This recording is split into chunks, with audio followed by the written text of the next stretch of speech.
The Football Show on Off the Ball. Brought to you by William Hill. Download the app and play today. 18 plus gamblingcare.ie. This is News Talk. Welcome along to Monday night's football show. So Arsenal edge out Manchester United at Old Trafford. Liverpool survive a scare against Bournemouth. Manchester City looked like they could be absolutely amazing again, and it was a very difficult start to life as Brentford manager for Keith Andrews. Delighted to say that Gavin Cooney of the 42.ie is with us on the line. Gavin, how are you keeping? Very well, Eoin. How are you? All good. So what is the most knee-jerk reaction you have from the weekend? Which way too early conclusions have you already drawn? City to win it. Yeah. Arsenal to be disappointed again because they look a little bit too much like last season. And Brentford to just about stay up. I'm saying that through green tinted glasses.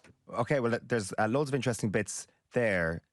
On the Manchester City point that you make, it kind of feels, if we're going to go for knee-jerk reactions after week one, it already feels, geez, why didn't more people predict Manchester City? I predicted Liverpool would win the Premier League last week when we did our predictions. And after looking at, 9 out of the 10 games played already at this stage, I'm kind of like, why didn't I tip Manchester City? This was just so obvious all along. Yeah, sorry, Eoin. Yeah, I think if you want to be very reductive and very knee-jerky at the end of the first weekend of games, you can say Liverpool have an excellent attack but lack balance, that Arsenal have excellent balance but don't have an excellent attack, whereas Manchester City probably have both. Now, look, caveated that they were only playing Wolves, but I was anticipating a slow start to the season from Manchester City for a number of reasons. First one, obviously, being their participation in the Club World Cup. They didn't go to the final. They went home about 10 days earlier than Chelsea, but they were still significantly later in starting their pre-season than Wolves and than almost all of the other Premier League teams we saw at the weekend. They're obviously without Rodri. They're obviously betting in some new players, including Reinders and Ait-Nouri from the team that started against Wolves. And they've also massively changed the staff around Pep Guardiola. So while Guardiola's there, his new assistant now is Pep Lijnders, who was Jurgen Klopp's assistant for years at Liverpool, and Kolo Touré is there on the sideline as well. And City looks so sharp and so energetic.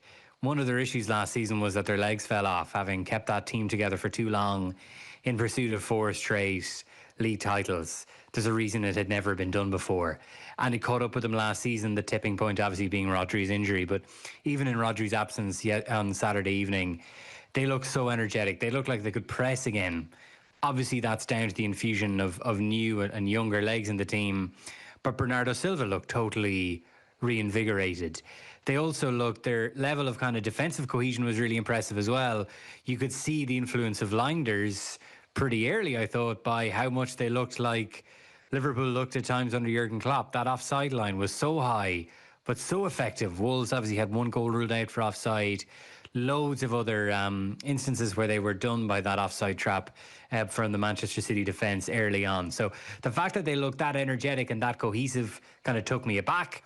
Obviously, Erling Haaland got his goals, and Tijani Reinders had the standout individual performance of the season. Like, we will see, one of the questions is how they'll move on from Kevin De Bruyne. I think probably the De Bruyne regen or replacement is probably Cherki, who came off the bench and obviously took his goal really well. Reinders looks more like the replacement for Ilkay Gundogan, who's a better Gundogan replacement than the last one that they tried, which was obviously Gundogan himself last season. Reinders had a phenomenal introduction, and yeah, maybe one of the signings of the season if he continues on in that vein of form, but was certainly the standout individual performer across any game in the opening weekend. It was one of the great Premier League debuts, you'd have to say, in recent times, Reinders. When Manchester City were at their peak, it often felt there was a casual nature to how good they were in the transfer market, and it was down to forward planning, signing a couple of years ahead, or having the transfers from 2-3 years down the line planned in advance and following that blueprint. It kind of feels Cherki and Reinders kind of fit that mould. There wasn't a whole pile of fanfare about it, not a whole pile of other clubs who felt like they were in the mix for these players. It was just Manchester City coldly analysing the best players available and just making the deals happen. And I know there's been a lot of change this calendar year for Manchester City, but that could be one of the things that City fans look at and say, we are back.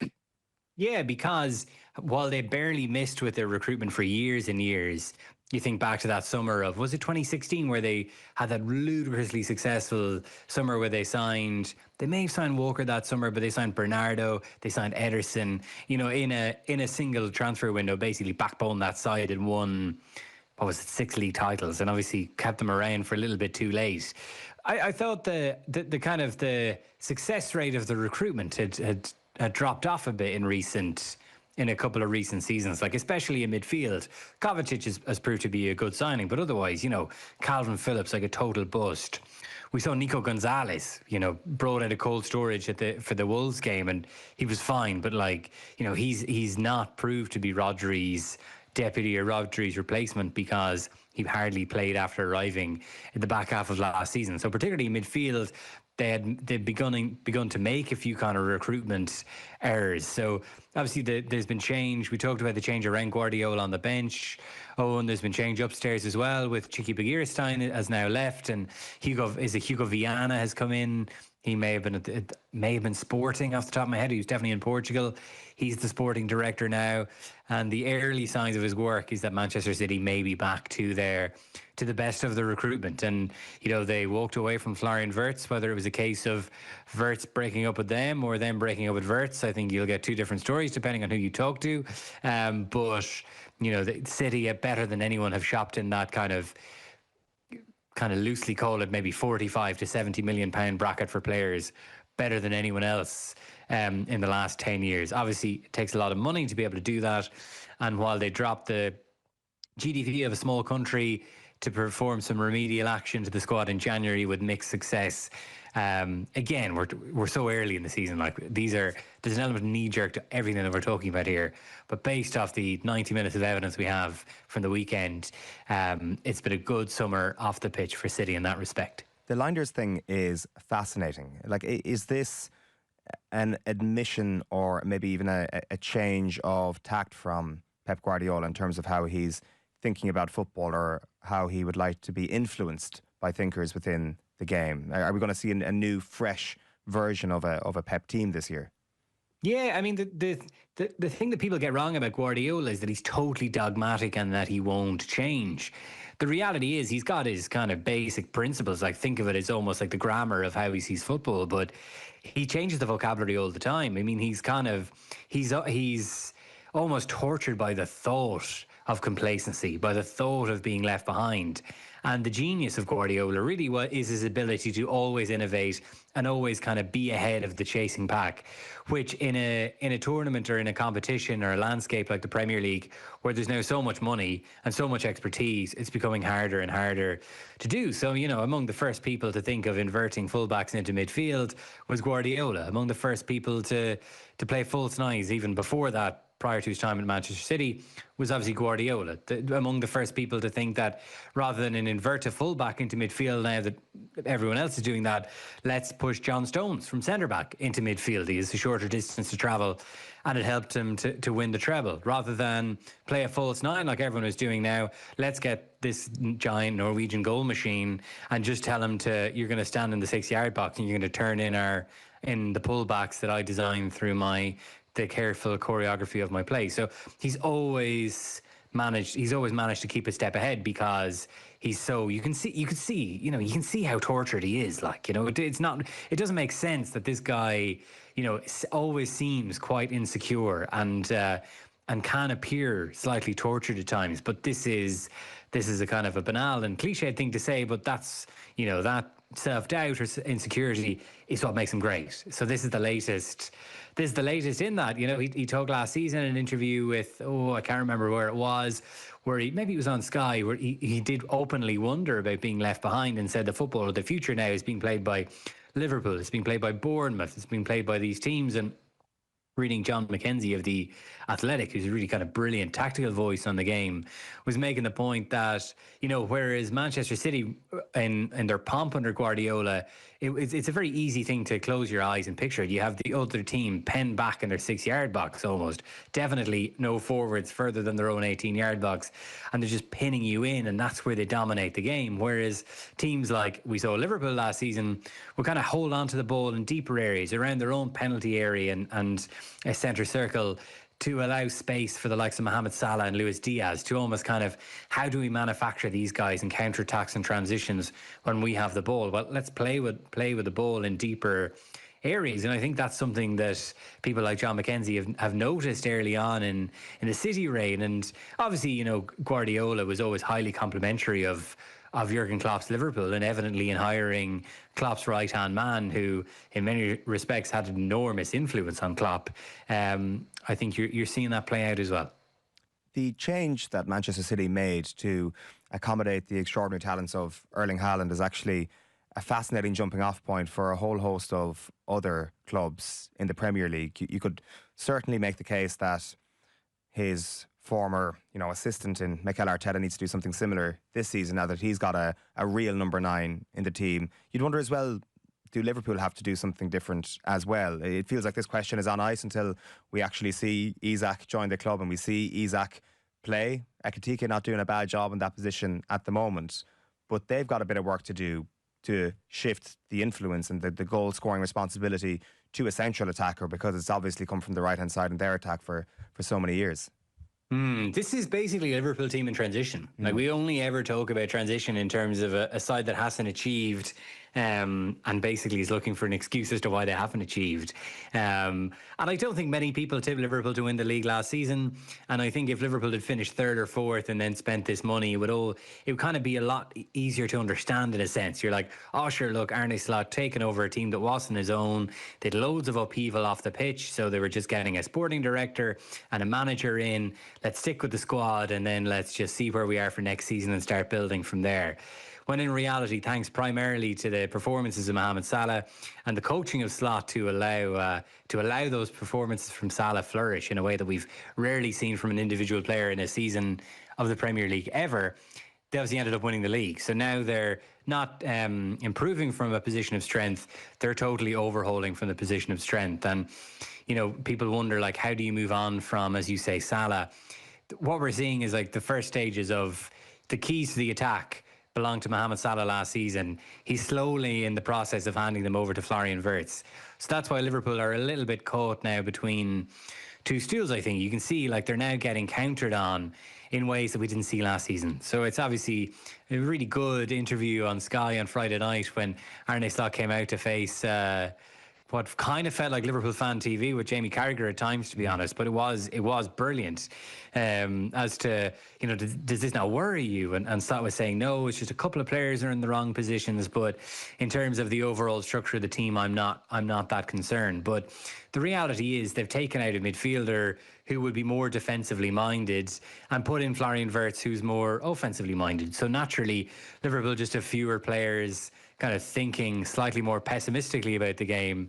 And I think maybe it's spreading to the rest of the team. You can see the number of players that they've got caught ahead of the ball on each of those movements, each of those Bournemouth goals. So that transition is now at play at Liverpool. That's why they're obviously spending so much money.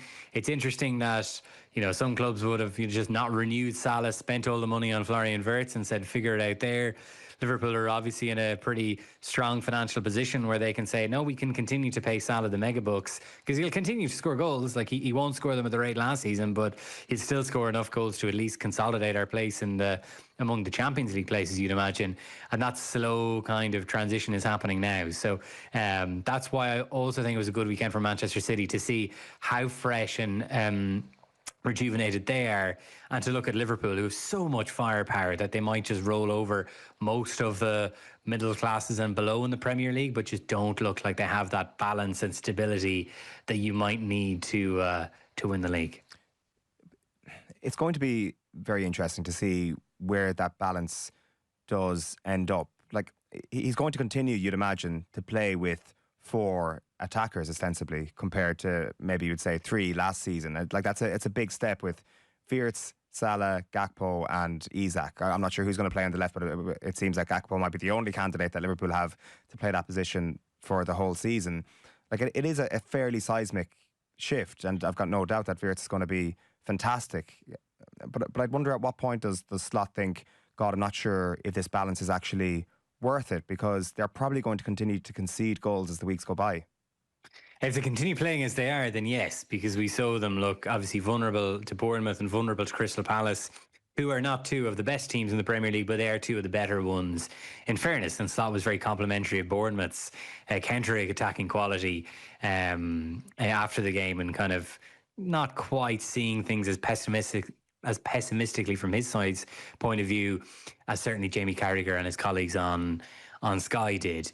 But the fact is that, you know, Liverpool weren't that vulnerable against Bournemouth on the counter last season, or against Crystal Palace on the counter last season. So things have obviously changed.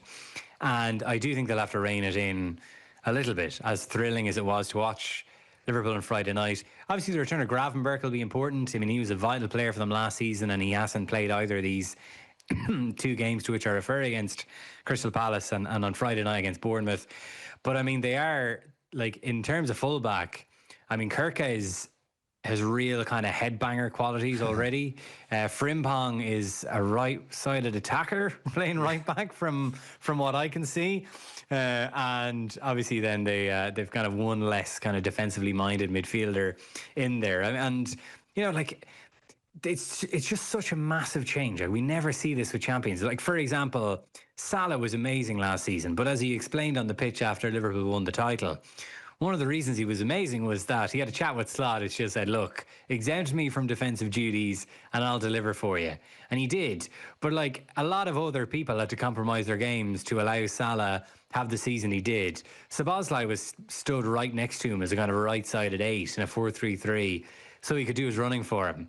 Trent Alexander-Arnold had to stop inverting into midfield. He had to stay as a meagre right back. And that was to serve Salah. And that was, obviously, Liverpool won the league. Salah had an all-timer season. It was absolutely the right thing to do for the team. But Wirtz is in the team now. He's standing close to Salah. He's not going to do his running for him like Szoboszlai did. So these are all interesting problems that Arne Slot has to solve. And like, this is what he's paid the big bucks for, you know? Like, Liverpool, you know, the great strength of Jurgen Klopp was his personality, was his ability to kind of to soak his character into everything the club did and bring everything along with him. That ultimately proved to be a bit of a weakness in the end, because he understandably assumed a fairly dominant position, kind of had an outsized voice in the previous kind of committee-led things that Liverpool did, and that's how you ended up with Darwin Núñez rather than Alexander Isak up front a couple of years ago. Slot has been brought in, and the structure around him kind of reinforced in terms of sporting directors and data analysis, etc., to avoid those problems happening. But, you know, Slot by name and Slot by nature, like, he's there to slot into that structure and be given these kind of tactical issues and figure them out. He did it last season, but he's going to have to do it all over again this year. I guess the outcome would be he would expect 11 good defenders on the pitch, almost a high energy, get up, get back, do your job, and to lose that vulnerability on the counter. And maybe there's kind of a picture here of what we would expect, or what Arne Slot would expect from a modern winger, whereas he outlined there Mo Salah's allowance that he would not have to defend as much as other people on the pitch. That's probably not going to be the case for the Mo Salah replacement in the long term. It'll be more of a Kvaratskhelia approach to being a winger, where the player is amazing in attack and also pretty good in defence, and absolutely getting up and down that pitch so much. Like, it is interesting to consider, Gav, like, who the identity of the first post-Salah right winger is going to be for Liverpool. Like, is he in the ranks right now? Oh, I mean, recency bias will airport, maybe Semenyo. he looks pretty good. I've no idea. That's a great question. I can't imagine it being a player as prolific as Salah, because it may not need to be. I mean, Liverpool are spending a whole amount of money now for guys that will not just strengthen them this season, but in seasons into the future after Salah's contract elapses. Like, he's got 2 years left. It's hard to see him renewing again, because Liverpool are not going to pay him that kind of money that he's on now. And the riches of Saudi Arabia may finally away to that point for Salah. But like, they may well have Isak in the team by that point. They already have Wirtz and Ekitike. So the goals may come from a more central area, and maybe the right winger can be a guy tasked with, obviously creativity, but willing to do more defensive duties, a la Saka at Arsenal, as opposed to Salah at Liverpool. Wayne Rooney, talking about Alexander Isak on Match of the Day over the course of the weekend, flagged the idea that he's refusing to come in and train. It's going to be very difficult for him to go back into Newcastle, obviously. He talks about a trust element, that he's going about it the wrong way. And then he makes an interesting point regarding Liverpool. Also for the team who's trying to sign him, in this case it looks like Liverpool, you have to wonder, is this the sort of player you want, who's going to desert his teammates and a huge football club? It's a good opportunity, but it has to be done in the right way. Any concerns about that? I hadn't really considered that, to be fair, until Wayne Rooney mentioned it. I just kind of thought it's standard fare for a modern footballer to agitate for a move away in this manner. Any sort of issues there from a Liverpool standpoint? I doubt it, but I'm saying I doubt it from a very cynical understanding of the world, Owen, is that what Isak's behaviour is abject and disgraceful. There's nothing surprising about it, because that's just what footballers in his position do. There's generally, unless you're Real Madrid or Barcelona, there's generally always another rung to climb on the ladder of career and financial progression. And the way of the world is that at the moment, Newcastle are below Liverpool in that pyramid. So it's natural that Isak wants to do this. I guess from Liverpool's point of view, it's just like, is Isak any more likely to do this than any other player is likely to go on strike? Probably not. That's just like the grey reality of the business that they're in. And B, and this is a very pragmatic reading of the situation, there's just so much, there are fewer clubs for whom Isak would go on strike at Liverpool to join than he would at Newcastle. Just because, Liverpool have seen it before, but like Luis Suarez, desperate to get out to join, initially Arsenal, but they managed to convince him to stay for a year because they promised that they'd sell him to Barcelona. It's just like, it wasn't exactly 11th hour being swayed by his heart so big for Liverpool. It was a case of, don't join Arsenal. You can join a better club in a year's time. That's all we need from you. So as regards Isak's character or whatever, I doubt it's an issue for Liverpool, just in the kind of very cynical, pragmatic sense that, sure, anyone could do this. Liverpool have seen this before. Newcastle are seeing it now. Most clubs will have seen this at some point. My knee-jerk reaction to the weekend is that this is going to be the season of Wayne Rooney. You cannot move for seeing Rooney on social media. Obviously. So what's the story? He was on Match of the Day. I didn't see Match of the Day. So he's on Match of the Day. He seems to have a kind of a BBC podcast as well. Is that right? It seems to be a double job. The BBC have certainly pushed him, and he is very much their guy. I think I wasn't watching his punditry on Match of the Day. I must go back and actually check it out. But the reviews have been pretty good. I've never been overly moved by Wayne Rooney as a pundit, but perhaps the Match of the Day format is the one for him. Yeah, I was just this Wayne Rooney's dominance of the audiovisual pundit space zone is one in the eye for Tom Brady and his accusations of laziness. Just like, look at all the damn platforms I'm across now, Tom. I think we all kind of love Rooney's personality. He always comes across pretty well. He should be a great pundit if that's the realm in which he wants to go into. I think we've heard a bit of him on Stick to Football, and he's always been great. He's just got that great streak of individualism that Roy Keane has, to be honest. It's no surprise that they both fell out with Alex Ferguson. Very few people have fallen out with Alex Ferguson and lived to tell the tale. Keane and Rooney are obviously kindred spirits in that regard. And if Rooney is a regular fixture on our TV screens and on our podcast rotations, then I would much prefer that than for him to be the manager of Plymouth or Birmingham or something. Yeah, agreed. Just before we go to a break, just one other question. If you go all the way back to the Manchester City game that we started, the big caveat in terms of our way too early season reactions is that they were up against a fairly poor-looking Wolves side, and that could be pretty significant when it comes to the relegation battle this year. The teams who survived last season in Wolves, in Brentford, in West Ham, probably, you have three teams who could go down there, and I think the idea that we're going to go three on the bounce with the three promoted teams going down, I think that's not going to happen. It's going to be much more exciting down there. Hopefully more exciting than last year. Again, that's a low bar to clear. Certainly Wolves have been circling the drain for a while, and losing Cooney and Nathan Ordy are massive losses for them.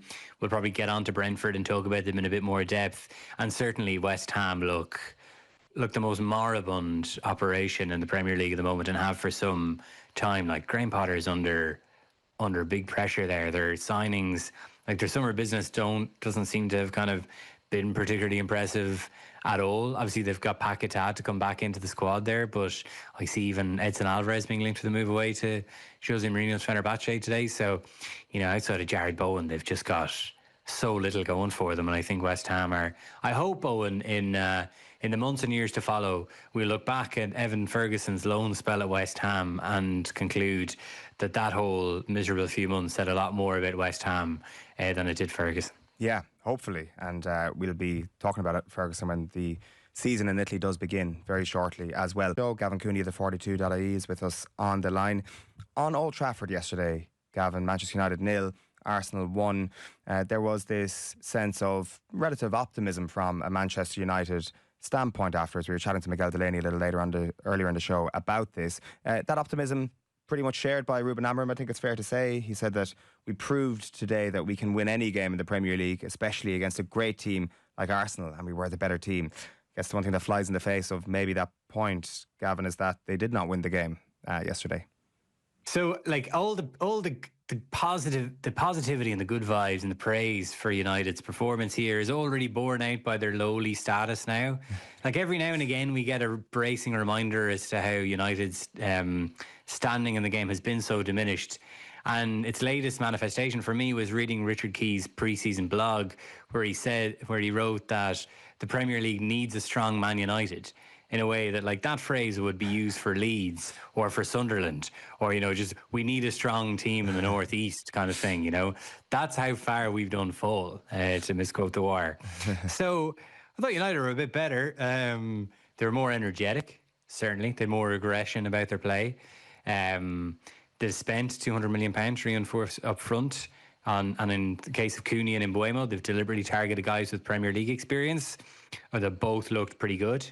They had a kind of directness about their running, high level of technical quality, especially in Mbeumo's touch.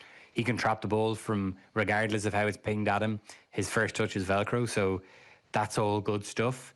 But United lost again. I think it's that a 15th league defeat in 28 games for Ruben Amorim. He's averaging less than a point per game.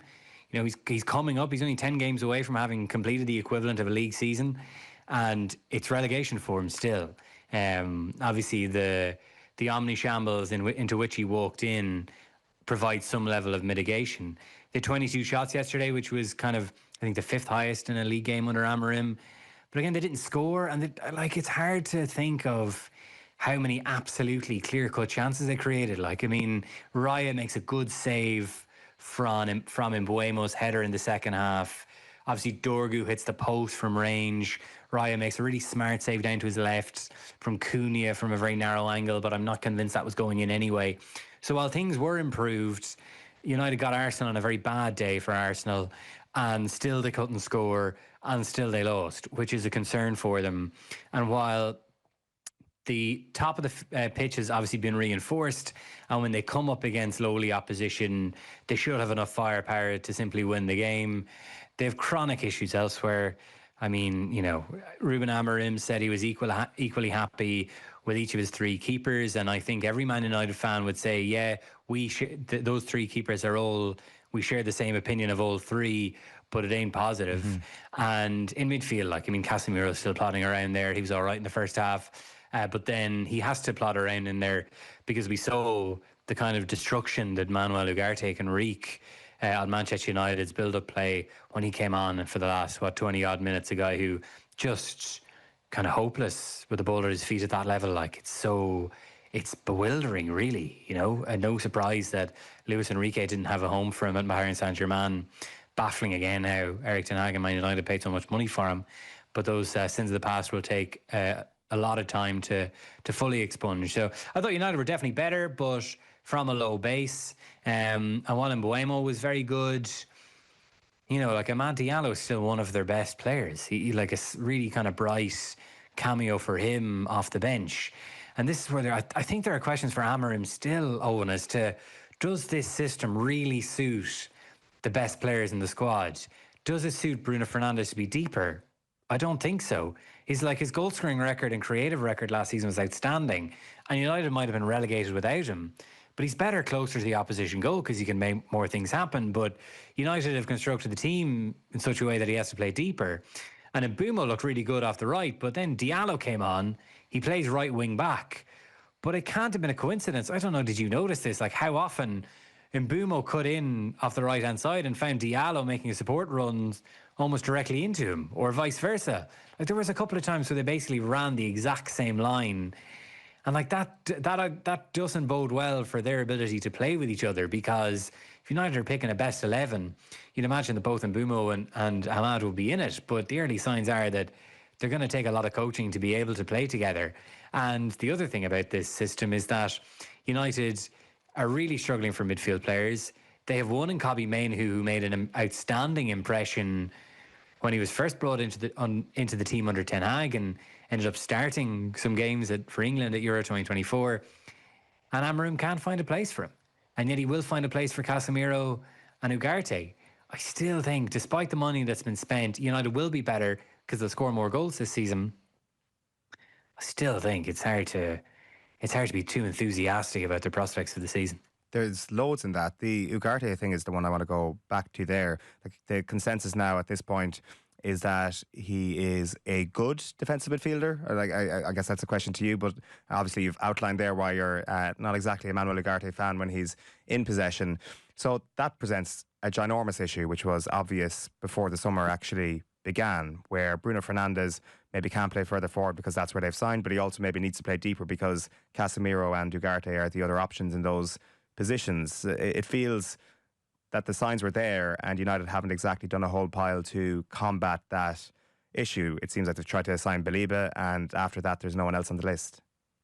Yeah, well, we'll have to wait and see. I know there's a couple of whispers about Adam Wharton as well. Wharton would be a great signing for them. I mean, he's a proper passing midfielder. He's fantastic, but I think Adam Wharton, if he sits around Crystal Palace for another year, he can then judge as to where Man United stand relative to his other suitors, because I would imagine that the very best teams in the game will be interested in him. He's just brilliant. They need to improve in midfield, that's obvious. But they have limited funds. I know they've found the guts of 200 million to spend on Cunha, Mbeumo and Sesko.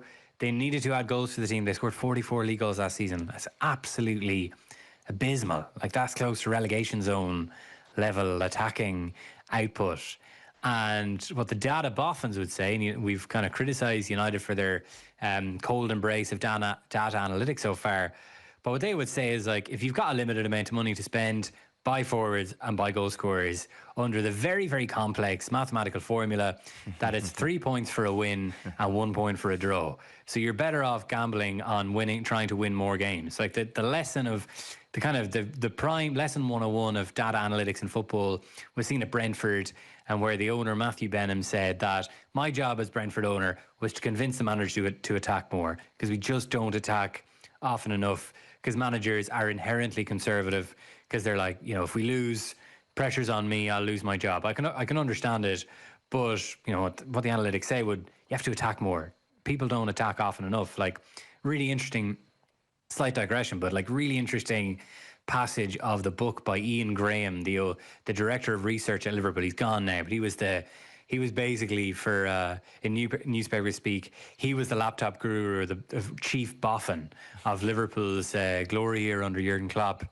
And he looked at he asked, like, why is there home advantage? Like, why do teams play? Why is the results generally in football biased towards the home side?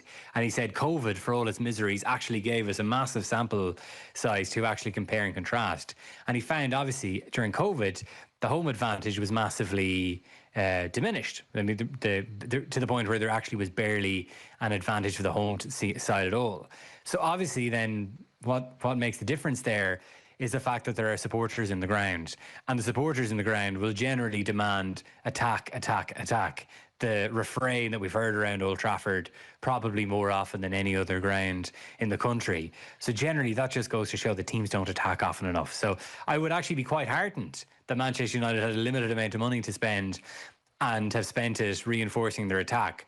But unfortunately, the squad and the team is in such rag order that they also will not get away with kind of competing for Champions League places without improving at goalkeeper and without improving in midfield. And the other question mark remains, as I kind of raised there, is as to whether this Ruben Amorim 3-4-3 dogma actually still suits the vast number of players in that squad. In terms of their opponents yesterday, it definitely feels that Arsenal are, unlike Liverpool, not in a state of transition. They're now in a state of, we need to push on and get the job done. However, it is going to be really, really telling over the year how Mikel Arteta does accommodate the talents of Victor Gyokeres in his team, because it doesn't feel like a number 9 has had a good time at Arsenal over the past couple of seasons. It's not a great team to be a number 9 in. He's going to have to make a couple of alterations to get the best out of him, you'd suspect. Yeah, I was listening to Sky's interviewer, Patrick Davison, with Arteta before the game, and he asked about Victor Gyokeres and is he the final piece. I think he might not use the phrase final piece of the jigsaw, but that's what he meant. And I really thought, if you think that, you're looking at the wrong puzzle, because Arsenal's problem last season was not that they were missing loads of chances, is that they weren't really creating them. You know, they had an XG over 38 games last year of 60, I think it was, which is 22 less than Liverpool and only the 6th highest in the Premier League altogether. So that tells you that they don't create enough chances. It's not an instance of Kai Havertz just keeps booting the ball over from 2 yards out, which occasionally happened. But Havertz's actual goal record is respectable enough for kind of the curious kind of player he is. Sorry, Owen. Oh, good. So obviously they brought in Gyokeres, but he kind of wasn't an outstanding debut for him, was it? Arsenal kind of compare in most miserably to Liverpool last season was in regards to counter-attacks. Liverpool were brilliant on the counter and Arsenal were not. And Mikel Arteta actually, after the draw at Old Trafford last season, toward the end of the season, did lament that United offered us loads of counter opportunities and we didn't take them. Now, Gyokeres, that seems to be the kind of game in which he should thrive. And that first half was a very un-Arsenal first half. It was super end-to-end. It was super elastic. And Gyokeres kind of didn't have the impact that I thought he would have. But in fairness, that's only a small sample size. But I think that where Arsenal continue, and I'm finding this more and more bizarre the longer it goes on, is the almost neglect of the left side of that attack that continues to happen. Like Martinelli started again yesterday, did kind of almost nothing. He's kind of he came through as a very talented attacking player, but he's not reached that kind of elite attacker level that you saw. He's not even a Gakpo or a Diaz, who made a big difference. I think both got to double figures in the league last season for Liverpool off the left. He's nowhere near that. Arsenal have obviously prioritised signing Gyokeres, but they haven't prioritised yet signing a top quality left-sided attacker, which I find bewildering. They've obviously spent 50 million on Madueke. We were told he's going to offer some depth for Saka, but he obviously came on off the left yesterday and played pre-season off the left. Didn't add a huge amount, admittedly, to a team in full-on defensive mode when he came on. So I think until Arsenal strengthen the left side of their attack, I really don't think that they're and bring more of a counter-attacking threat. I really don't know if they're going to make that final step, because this is what's been holding them back. And the other element to that left side, say, is that Declan Rice is now out there as the left-sided attacking midfielder, much to the delight of the English punditocracy, which says finally Rice can kind of finally become the player which he's always threatened to be, box-to-box midfielder. He can add goals to his game. Well, hang on a minute. Arsenal spent £105 million on Rice because he was an outstanding defensive midfielder, and he still is. But now they've put Zubimendi in that pivot position and push Rice further forward. Rice remains an unbelievable player when the opposition have the ball. He's still got his qualities, but is he a £105 million attacking creative midfielder? No, he's not. You spend that money, add a few million quid, you get Florian Wirtz. I mean, so the left side of Arsenal's attack is still looking as kind of stodgy and defensively minded as it did last season. And until they rectify that, I struggle to see how Arsenal will vastly improve their goal scoring output to be able to live with Liverpool and Manchester City, who each scored 4 goals in the opening weekend and look like they've got goals from every area of their team. Yeah, like, I mean, you'd be struggling to try and point to a single chance that Arsenal created yesterday, and I'd probably include the goal in that, given the bizarre nature of it all. When it comes to Brentford, then, you spoke earlier about Matthew Benham's very kind of basic approach to saying that attack is the way to win games. So when, again, you look at the very basic numbers of last season and you lose 39 Premier League goals between Wissa and Mbeumo, it's going to be a difficult season. Things have got worse for Brentford today. Eoin Wissa has unfollowed the club on Instagram. He's changed his profile picture to black and removed all club photos from his Instagram account as he looks to agitate further to get out the door and join Newcastle United. How are they going to find the required goals to not be in a relegation dogfight, Gavin? Is Ouattara from Bournemouth really going to be that person? Well, I'll have to wait and see on Ouattara. Mbeumo and Wissa scored 59% of Brentford's goals last season. If you were to do the equivalent for, say, Liverpool, take 59% away of their goals from last season away, you'd be taking away Luis Diaz, Cody Gakpo and Mohamed Salah. So that's to give you an insight into how reliant Brentford were on their goals. Brentford are backing Keith Andrews to step up to be the head coach. This is what they do. They back up people internally to step up. That's what's going to have to happen. Kevin Schade, the German forward, had a strong finish to last season. He started on the bench yesterday because he wasn't fully fit. He decent off the bench in the second half, but obviously they're 3-0 down. The game is very different to how it would have been had he started. So he needs to step up.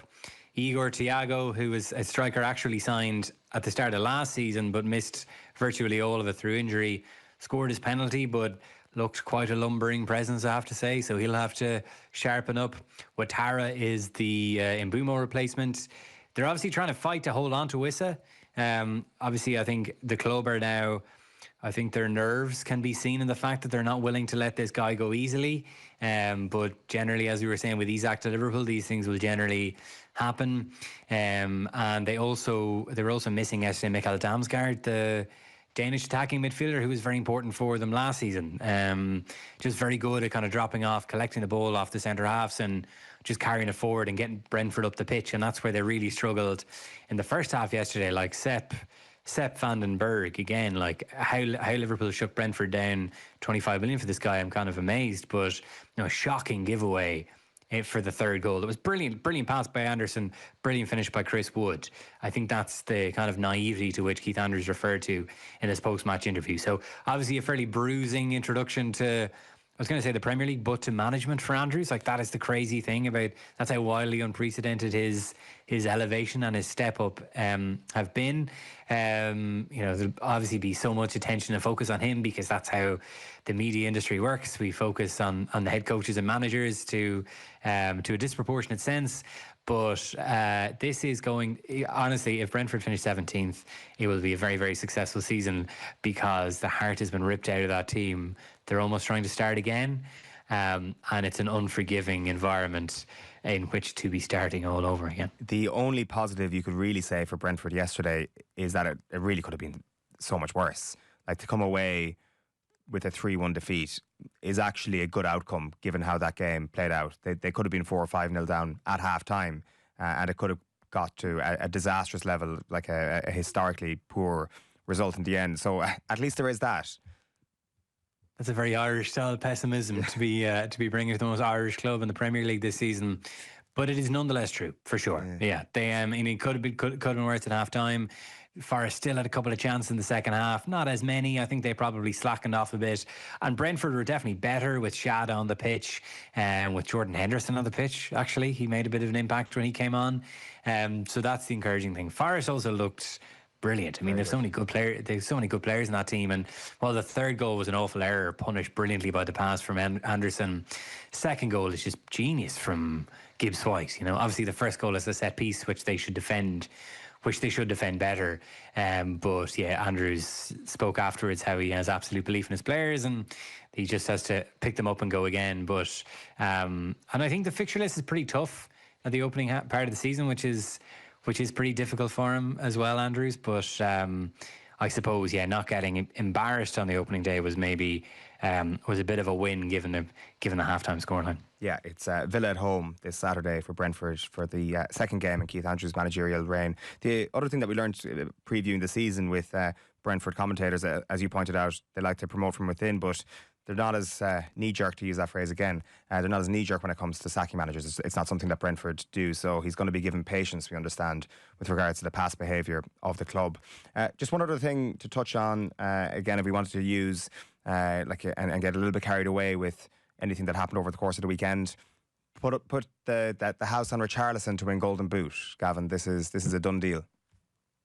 Some finish for the second one. Unbelievable. Yeah, obviously, Dominic Golanke was obviously the preferred striking option for Ange last season, but Richarlison seems to be in Thomas Frank's higher order preference at the start of this season. And he's really good. It was 2 good finishes, helped obviously by Mohamed Kudus. Set up the first. Did he set up the second? I saw a lot of football of the weekend, and now I'm struggling to remember. Kudus is a brilliant signing. So if he's laying things on a plate like that for Richarlison, Richarlison should have a good season. He obviously won't always run into as generous an opponent as Burnley, who really struggled, obviously, kind of unsurprisingly. But yeah, really good start for Richarlison. I have to say, I thought he might leave. I didn't expect him to be ahead of Solanke in the pecking order, but at the moment he is, and if he keeps scoring goals, he'll definitely stay that way. Yeah, Thomas Frank could turn out to be an exceptional appointment as well at Tottenham. Listen, Gavin, great stuff this evening. Thanks a million for joining us. Cheers, Owen. Football on Off the Ball. Brought to you by William Hill. Download the app and play today. 18 plus gamblingcare.ie. This is News Talk.